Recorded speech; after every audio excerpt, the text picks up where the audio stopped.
Terminando con el módulo 7, herramientas geográficas, entramos ahora en la lección número 3, infraestructura de datos espaciales en los sistemas de información geográfica. En esta diapositiva desglosamos los diferentes contenidos que veremos en esta lección. En primer lugar, en cuanto a la introducción, como vimos en la lección anterior, las infraestructuras de datos espaciales son en definitiva centros de descarga, bases de datos a los que los usuarios recurrimos para realizar descargas gratuitas de archivos en formato raster, vectorial y direcciones URL de servicios web. En esta lección veremos una serie de recomendaciones que hay que tener en cuenta antes de realizar una descarga masiva de datos desde una infraestructura de datos espaciales, así como determinadas infraestructuras de datos espaciales a diferentes niveles, internacional, europeo, nacional, etc. En cuanto a esta serie de consejos, hay que tener en cuenta en primer lugar que todas las descargas que realicemos desde una de estas infraestructuras debemos guardarlas, o es recomendable guardarlas, en un mismo proyecto, en una misma carpeta o directorio dentro de nuestro ordenador. Asimismo, es recomendable que esta carpeta no posea un nombre largo, no posea espacios, se guarde en una ruta corta dentro de nuestro ordenador, por ejemplo en la carpeta descargas, en el disco local, etc. Todo ello facilitará posteriormente la visualización de esta información espacial en la interfaz del programa SIG. Asimismo, es recomendable que apuntéis la fecha de descarga y el propio link de esta base de datos de la que habéis descargado toda esta información.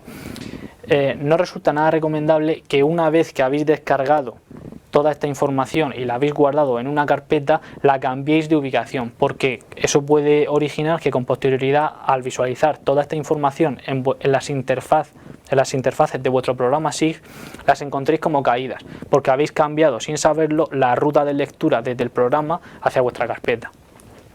Entrando ahora en el proyecto SIG, no en toda la información que hemos descargado, sino en el proyecto SIG, en nuestra interfaz, la mayoría de programas requieren que antes de empezar a visualizar toda la información establezcamos el nombre del proyecto. Simplemente se trata de una operación sencilla, darle a guardar como realizamos en los programas Excel o Microsoft Word. Sin embargo, a diferencia de lo que ocurre en estos programas cuyos archivos podemos cambiar de ubicación, de directorio o guardarlos en un pendrive, normalmente en los SIG, una vez que hemos guardado una interfaz, un proyecto en un determinado directorio, no resulta recomendable cambiar el proyecto de una carpeta a otra.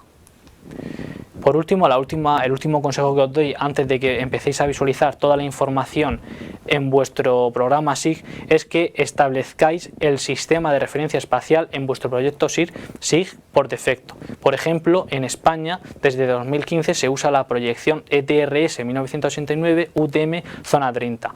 Como podemos ver en esta imagen en la que se muestra la división del globo en zonas UTM, Universal Transversal Mercator, España se encuentra en las zonas UTM 29, 30 y 31, ocupando la zona 30 una mayor porción de territorio. De este modo, si vosotros cargáis con posterioridad a haber establecido el sistema de referencias por defecto, cargáis con posterioridad una serie de capas, el programa os dirá, en caso de que se encuentren en otro sistema de referencia, os dirá que las reproyectéis.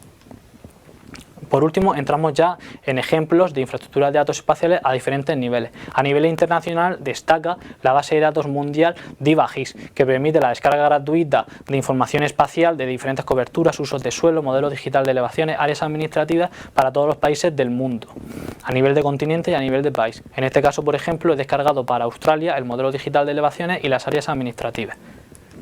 En el caso de las infraestructuras de datos espaciales a nivel europeo podemos destacar la base de datos del proyecto Corine para tipos de suelos, realizada en 2003. En esta interfaz del SIG, del programa de ArcGIS, vemos toda la capa para los diferentes países de Europa y las tablas de atributos. En cuanto a infraestructuras de datos espaciales a nivel nacional, destacar el centro de descarga del Instituto Geográfico Nacional, que es probablemente la IDE más potente en nuestro país. En ella podemos encontrar diferentes coberturas, tanto en formato raster como vectorial, desde ortofotos, mapas topográficos, mapas digitales de elevaciones, mapas de poblaciones, etc. Sin embargo, la principal característica del centro de descarga del Instituto Geográfico Nacional es la elevada resolución, por lo tanto, la pequeña escala operacional con la que están realizadas todas sus capas, a nivel de 1.25.000, 1.50.000 o incluso 1.5000. En este caso he descargado numerosas capas para una misma zona de estudio, una cuenca hidrográfica, y podéis ver, por ejemplo, en primer lugar, una ortofoto, un mapa topográfico, un mapa de usos de suelo recortado y en tercer lugar el mapa digital de elevaciones. Como podéis ver, a partir de estos inputs yo puedo generar unos outputs, como son el mapa de pendiente y el mapa de subcuencas de esta zona de estudio, ambos generados a partir del modelo digital de elevaciones. En cuanto a infraestructura de datos espaciales a nivel autonómico, en la Comunidad Valenciana y aludiendo al ámbito de los recursos hídricos, probablemente la web, el centro de descarga de la Confederación Hidrográfica del Júcar sea la IDE más potente. Como podéis ver, aquí se muestran ambas interfaces.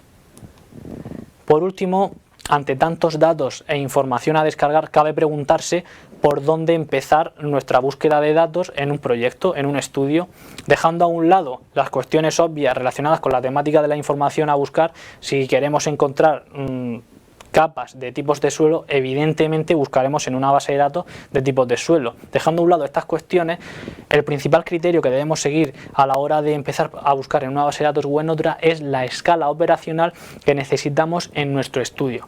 Por ejemplo, en este caso he cargado el modelo digital de elevaciones para todo el continente europeo y lo he centrado en España de la base de datos DIVAGIS a una escala de 1,6 millones. Sin embargo, si disminuimos la escala a un ámbito local, por ejemplo cuenca hidrográfica, municipio, podemos ver en esta imagen cómo esta capa se encuentra muy pixelada, porque la resolución, la escala de representación que nosotros necesitamos en nuestro estudio es superior a la escala operacional de esta capa. Por lo tanto, en este caso, esta capa no nos es de utilidad.